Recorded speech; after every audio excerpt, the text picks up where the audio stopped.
Cerita rakyat dari Pematang, legenda Awak Sukma dan Telaga Bidadari.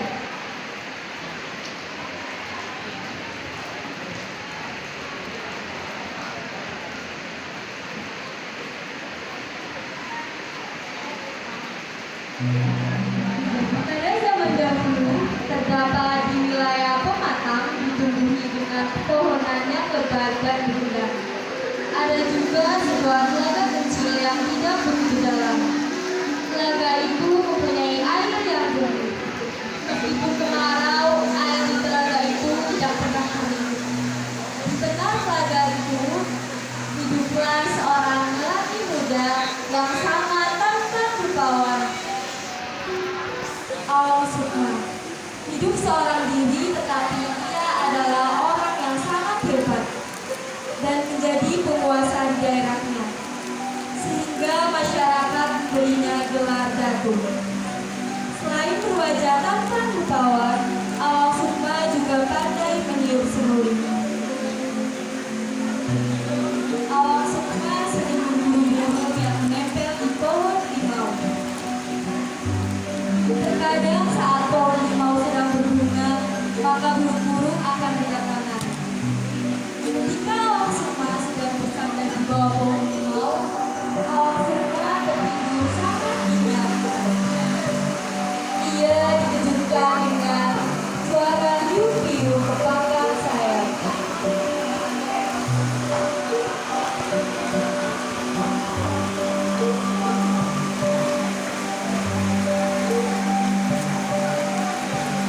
Dengan segera Awang Sukma pun terbangun dan mencurinya. Ternyata itu adalah suara kepangkang sayap tujuh bidadari yang turun dari kayangan.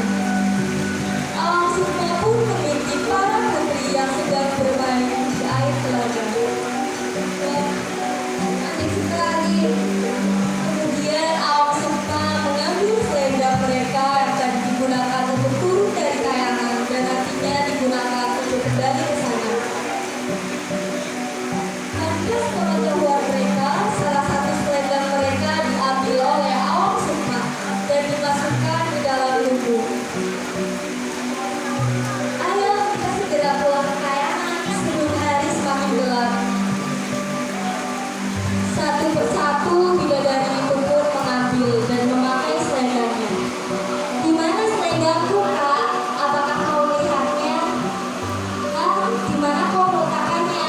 Kami tidak melihat selendangmu. Seluruh bidadari itu pun panik. Sementara Awang Sukma terbuka di balik pohon besar. Hahaha. Maafkan kami, Dik. Kami harus meninggalkanmu. Seluruh bidadari itu pun pergi ke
pensiun, Sukma ada satu rahasia besar yang akhirnya terungkap.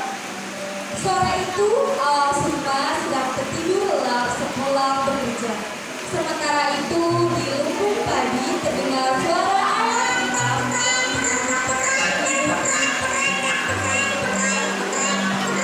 Hus, hus, hus, aduh, jangan padiku. Apa ya isi lumbung ini? Ini selendangku. Ternyata selama ini suamiku sendiri yang menyembunyikannya, sehingga aku tidak bisa pulang ke kayangan bersama kakak-kakakku. Putri bungsu mengenakan selendangnya dan mengambil Kumalasari yang belum genap 1 tahun. Tangisan Kumalasari didengar oleh Sukma. Ia pun bangun dari tidurnya dan mendapati istrinya menggunakan pakaian putri. Rawatlah ia, jika ia merindukan ibunya, ambillah 7 biji kemiri dan masukkan ke bakul, lalu goncangkan bakul itu dan lantunkan lagu dari seluruh Kakanda. Maka Adinda akan menjumpainya. Adinda,